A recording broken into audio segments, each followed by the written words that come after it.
Greetings, everyone. This is Rock and Roll Spot Connection with the weekly comic book roundup. We got once again we have kind of a light week this week. One of the perks of there being 5 Wednesdays in a month occasionally is that you have some light weeks. So we're going to start things off with X-Men number 19. Where we left off. Following the what had happened to Darwin, Sink, and Wolverine inside the vault, we had learned that Sink can not only copy the powers of mutants, but now also any superhuman. So the issue is done. We get diagrams kind of showing their lives, so to speak. But you talk about the issue is narrated by Sink.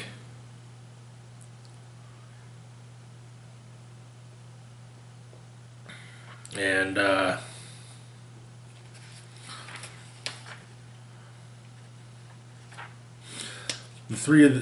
the trio made their way through the vault.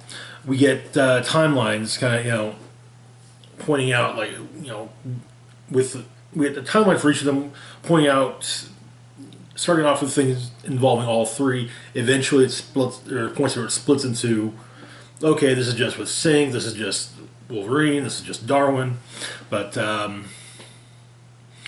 the trio initially established command area in Quadrant 1 of the vault's outer ring. They tried to send a message from within the vault to the outside world, but were unsuccessful.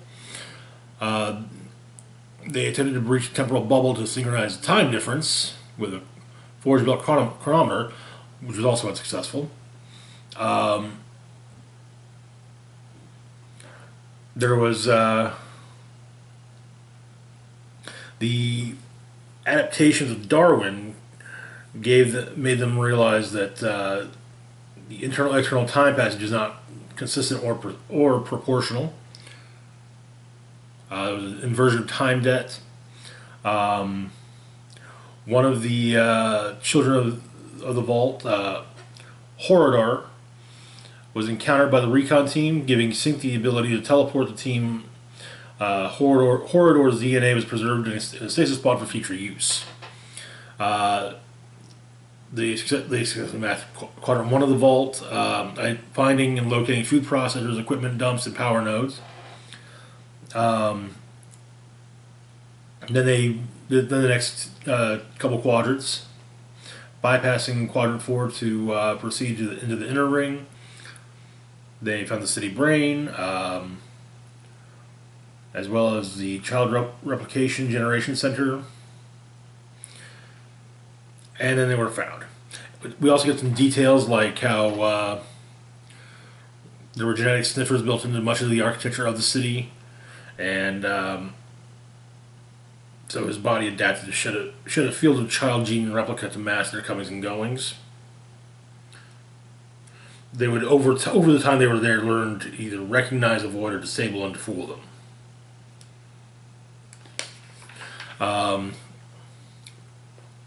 But we found out that within the vault, you've got time cycles. The children of the vault had 2 months of dormancy for every 2 of growth.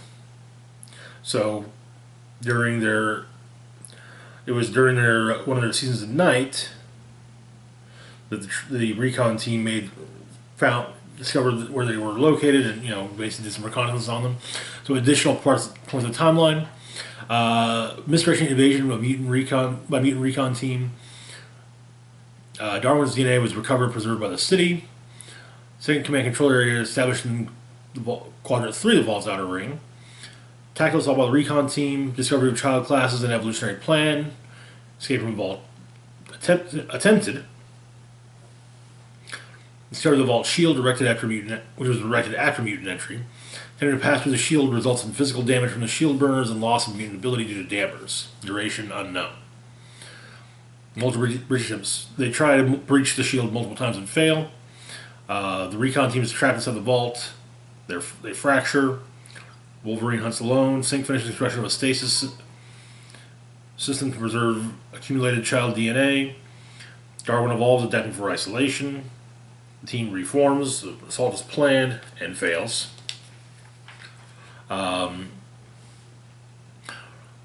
At one point, they kind of faked their deaths. They made it seem like they had died in an attempt to in an attack, but they did so by cutting off Sync's arm, which is how the Vault got a hold of Darwin's arm, which is how they got a hold of Darwin's DNA. Also, some history about the Vault was discovered.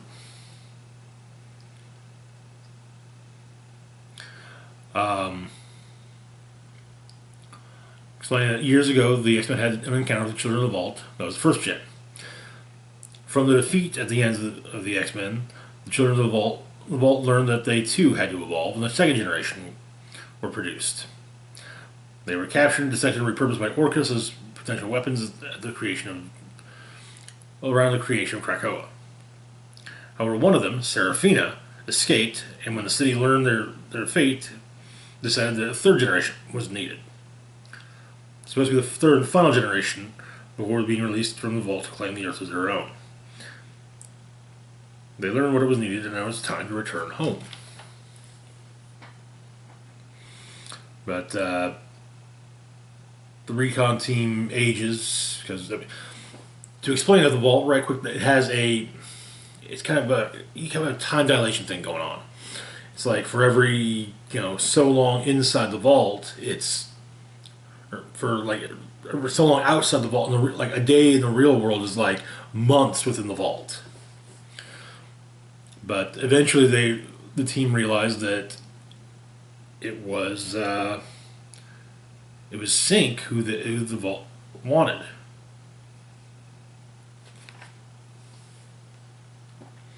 So, or not Sync, but Darwin. But Sync made another assault.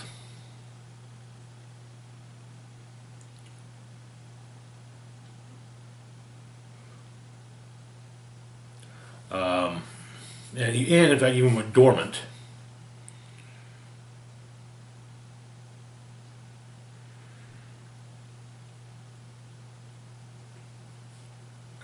He would get below the Vault and then eventually free Wolverine. Wolverine and Sync try to find Darwin. They endure. Serafina gets captured. Her powers are copied. And they go to rescue. They find Darwin, but yeah, then they realize what the Vault's been doing.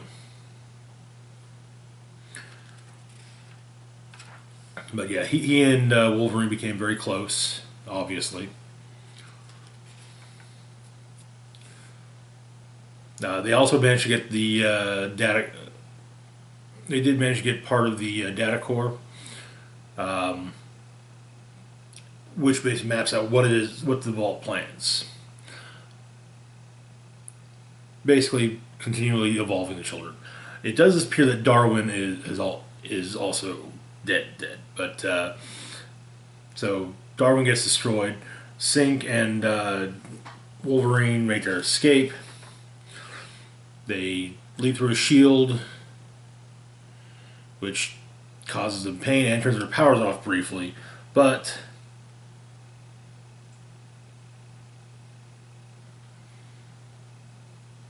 some of the children follow them. Wolverine sacrifices herself to buy Sync an escape. Sync gets out of the Vault, but he's fired. He tries to reach out to Xavier, but children catch up to him first and kill him. However, turns out Professor was listening, and Darwin has just been resurrected in the hatchery, and right next to him, so is Wolverine.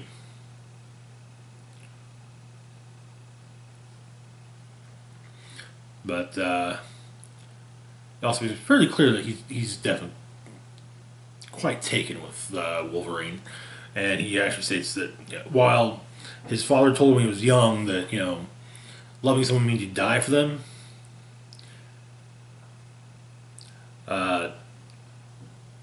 seeing as Wolverine is reborn, basically thinks to himself, love is not dying for someone; it's living for them.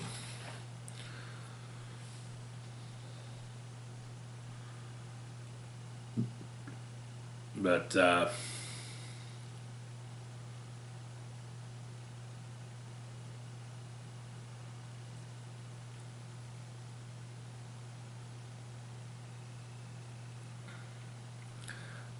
that is where the issue ends.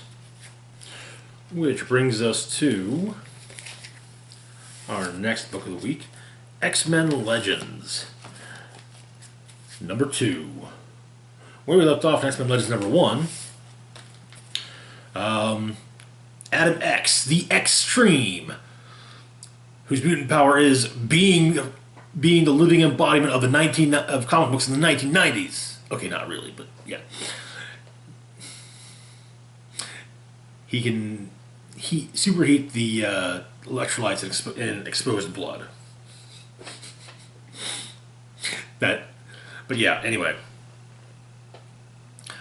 But he was revealed to be the half-brother of Cyclops and Havoc, right before Corsair apparently shot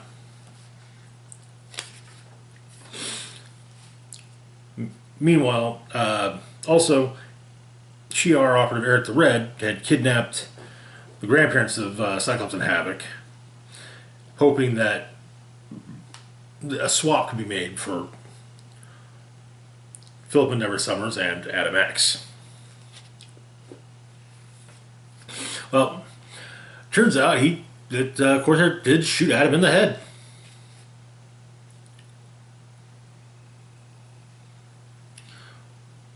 But he's not dead. Here's to explain, he is biogenetically engineered to handle a shot to the head.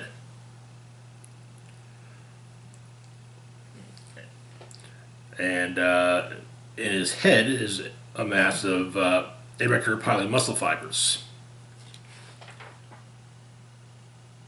He won't be able to produce goosebumps for a few months, that's all. Also, it turns out that his brain is in one of his ass cheeks. So, yeah.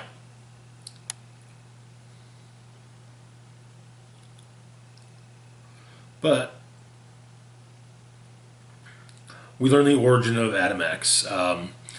He is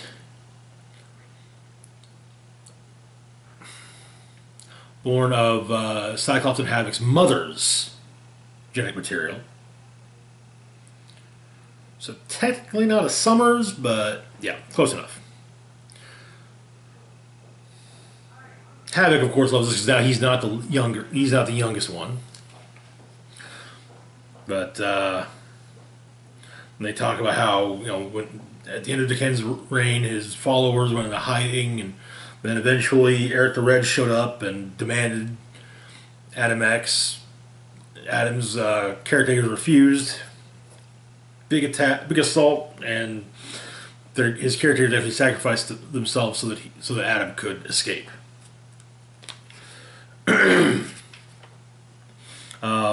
So the swap is supposed to take place on Blue Area of the Moon, with the Inhumans being having offered to help, but Havoc kind of saying, you probably don't want to. You probably just want to keep your nose out of Shi'ar politics. Eventually, they would stick their nose into Shi'ar politics, but that's another and very long story. But turns out that Corsair is planning to double cross Eric the Red. Fight breaks up between Cyclops, Havoc, Adam X, the Starjammers, and Crimson Claws.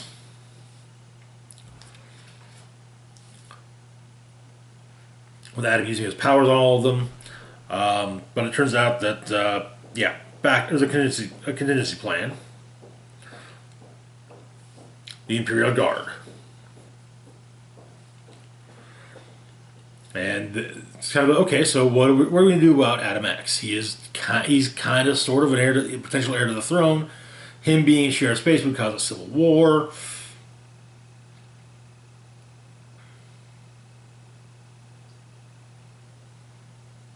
But Adam has a different solution in mind. So first off, he's taken to Chandalar, meets Empress Lalandra Naramani, his aunt, I guess, technically.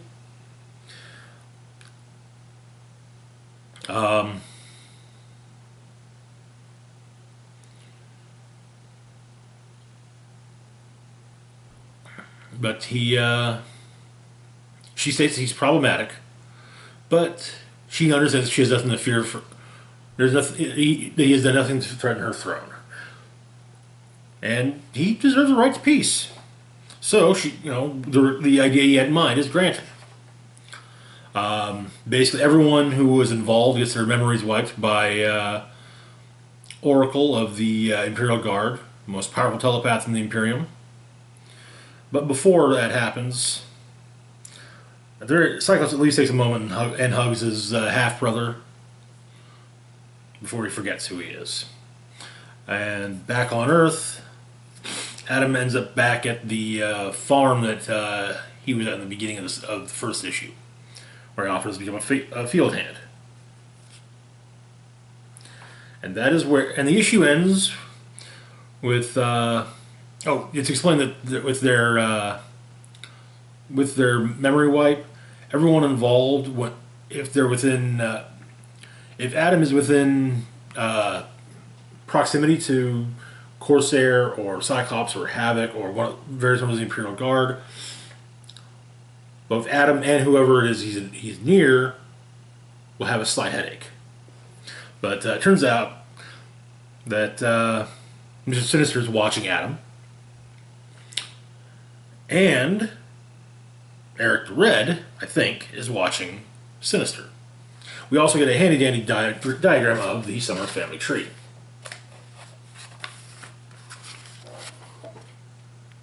Yeah. I'm not even going into it. It's confusing, and I wouldn't wish it on anyone. But that is where the story ends. The next issue will actually be set even further in the past, during the glory days of X Factor, and feature the return of Louise and Walter Simonson to the original 5 X-Men, in a story set before X Factor 43.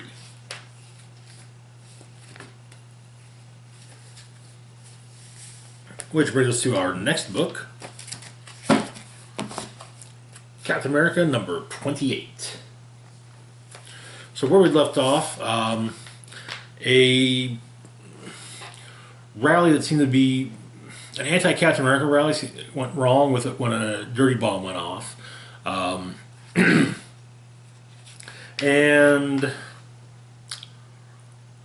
the Lucans are trying to work with Sin to get Sin to actually, work with them. Alexander's having a much easier time than Alexa, obviously, because he does have the essence of her father inside of him. But yeah. So apparently Sin has been tasked with forming a skeleton crew. When she shows up to pick up some recruits, one of them insults her, so she beats him savagely before shooting him. At a hospital, Cap's meeting with an old friend of his from the NYPD. Apparently, guy's brother was at the rally. Black sheep of the family.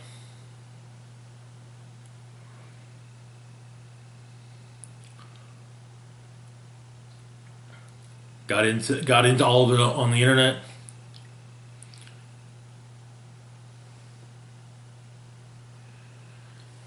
Based Fell down the Red Skull pipeline.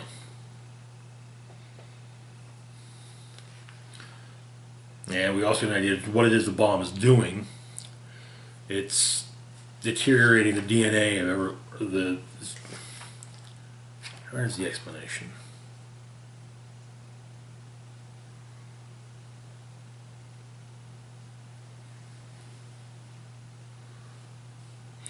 Oh,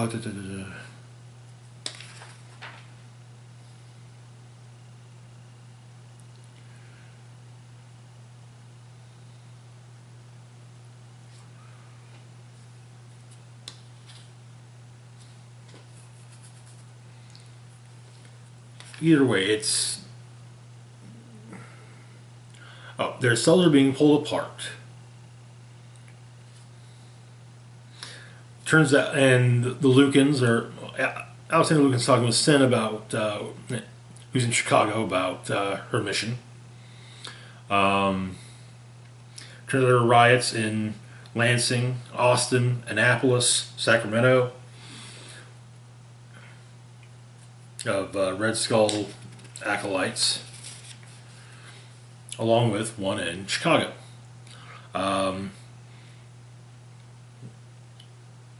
The bomb is being investigated by Tony Ho. Misty and Sharon are looking at mugshots of potentials involved.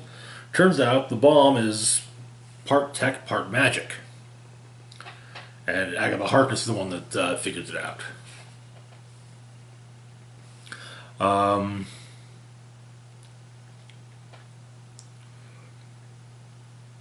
The idea is that the bomb is turning turning negative emotion to raw energy to fuel the power source of the bomb, so it can then go off. Similar to how he tried to harvest the energy of death to recharge a cosmic cube.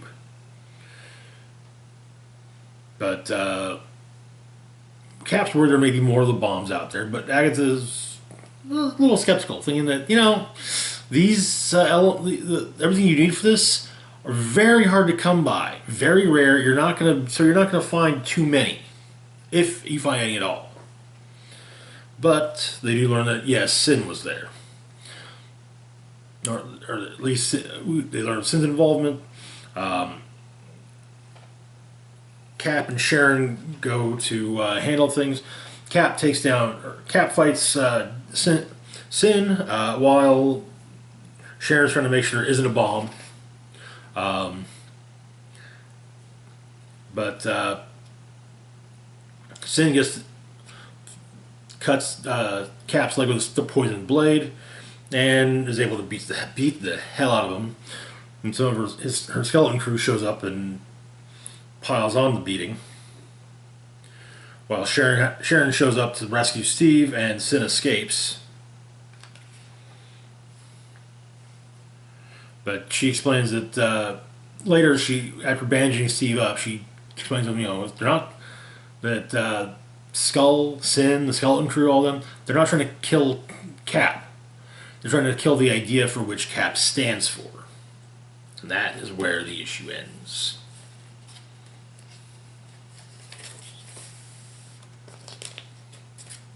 Which brings us to our next book, USAgent number 4. Where we left off, USAgent was discovered that his sister, Kate Walker, was involved in the theft of the goings on in a small Midwestern town that had a shield front for a while. And his on-off sidekick Battlestar got beaten up by the new U.S. agent, who apparently has ties to Maury, the man accompanying, who's the guy who's been accompanying U.S. agent around of late. And there's an awful lot like the comedian. So throughout the issue, we get part is being told as some lead up. one of the locals is talking about a heifer she had named Melba. Good milk and heifer. And it's led to believe that U.S. agent got knocked out of a plane and landed on the cow. Spoiler: he doesn't. But he flashes back to what happened in Puerto Rico. Basically he got between a group of protesters and a group of soldiers, and it didn't go all that well.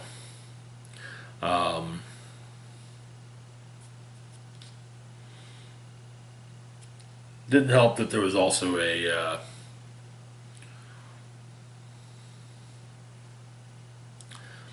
an active denial, a military active denial system present and in use. Also, we found out that John Walker and Valerie Cooper's relationship was much more than professional. And hey, if that's the relationship that they wanted to have as consenting adults, that's fine. But back with Maury and the new U.S. agent, who before Maury, was Master. Maury asks who he is, and usually he is the sanctioned U.S. agent, also known as the Saint. A name here when he first saw Maury many years ago at a location known as the Lighthouse. We get an idea of what happened. It seems like it was a training facility, a prison and training facility, and the Saint seemed to excel. Maury claims he has the wrong guy, but and Saint was as you wish.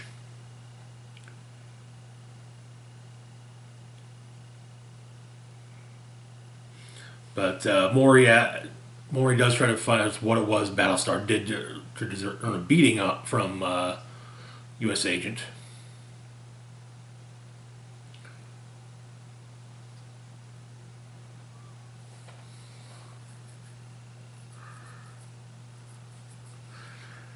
And very much gets into the whole, kind of, I won't necessarily say self-loathing, but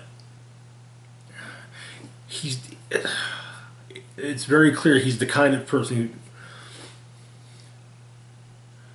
this is if Candace Owens was a Marvel Comics character, basically.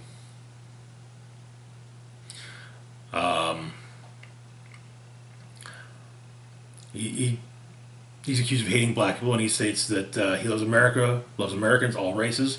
He loves black people. He hates Battlestar. He hates them. And Maury asks if the Saint gets to decide who's black and who is them, and he states that at the moment he does get to, because he won.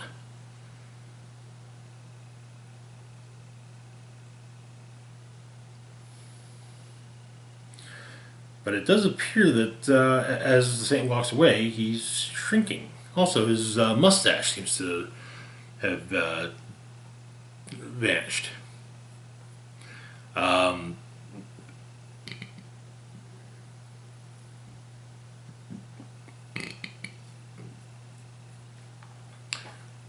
But Walker's trying to figure out what's going on with his sister, courtesy of Cooper, but she doesn't know. Turns out that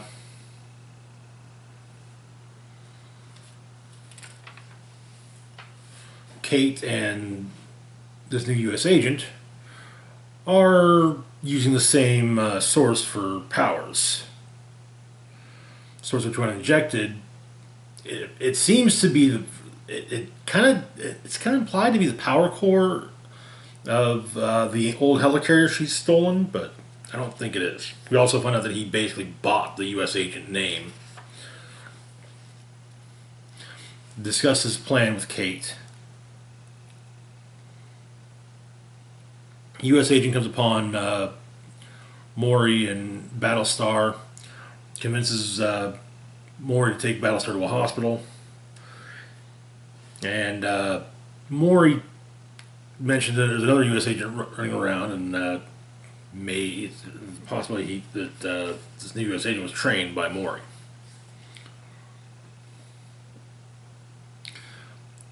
And the Saint injects his own serum and basically buffs up to assault the helicarrier because, well, Kate has both USA. She's basically turned on. She's got her own plan, but turns out that the helicarrier is not the only thing that's underneath there, and possibly the source. And as a dragon, I guess can't really see the whole thing, so I can't. But some kind of chomps on the crop duster that John used to get to the helicarrier. And I think said creature is the source of whatever material it is that's empowering both the Saint and Kate. But we'll see it next month when the final issue of the series drops. And that is where the issue ends. Which brings us to Black Cat, number 4. So, where we left off, before King in Black, Black Cat and her crew, Bruno and Dr. Corpse, as well as her current patron, the Black Fox, have pulled off a series of heists. The Frick Collection, Fantastic Four, Doctor Strange, Wolverine, Iron Fist, and Iron Man. All they get? A painting, the original Lead to Manhattan, and an old book, as well as schematics for a dimension-hopping gate and a key for said gate. The plan is the ultimate heist, breaking into the extra-dimensional vault of the New York Thieves Guild. It's currently run by Odessa Drake. Now, in the midst of all this, there appeared to be basically kind of another cat-themed super person, but with Felicia's outfit flipped. Basically, a white bodysuit with black fur highlights and black. Who's watching? Apparently, she's Queen Cat. Lily Hollister, formerly known as Menace, but this issue basically has her following, shows her whole backstory. She knows she's Lily Hollister. She was supposed to be one of Roderick Kingsley's Hob heroes. That she was the police vehicle she was in after she was arrested was blown up. She was thrown into the river. Came out fairly amnesic, but she opted to stick with being Queen Cat. She was at the Frick Collection as one of the caterers. She saw Felicia and her crew working with one of the security guys from the Frick Collection at 40 Yancey Street. And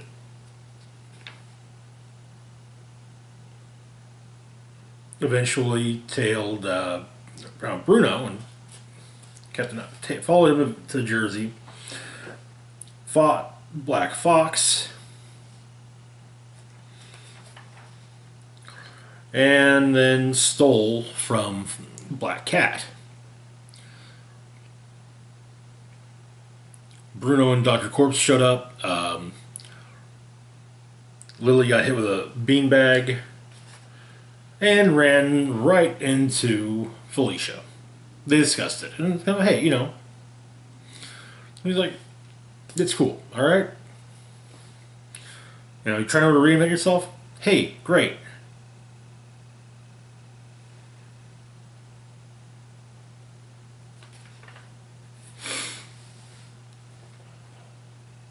But,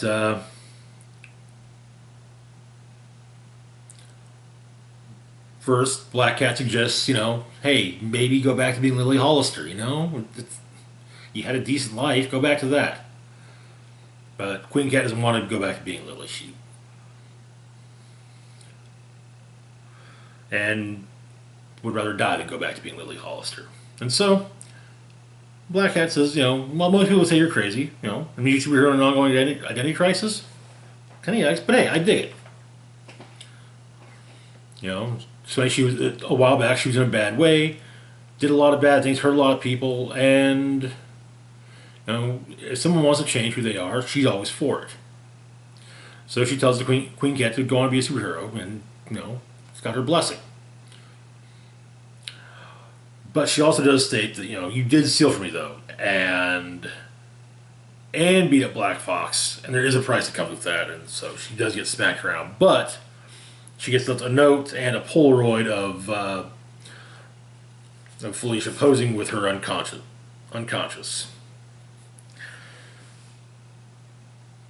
Kind of saying, hey, we're Queen Cat wants to be a superhero. Well, she gets a foil, criminal counterpart. All the greats have one. Spider-Man's got Venom. Mr. Fantastic's got Doctor Doom. Wolverine's got Sabretooth. Tony Stark has Bourbon. So, Black Cat and Queen Cat. Two sides of the same coin, light and dark. So it says, the game has begun. See you on the rooftops. And that is where the issue ends.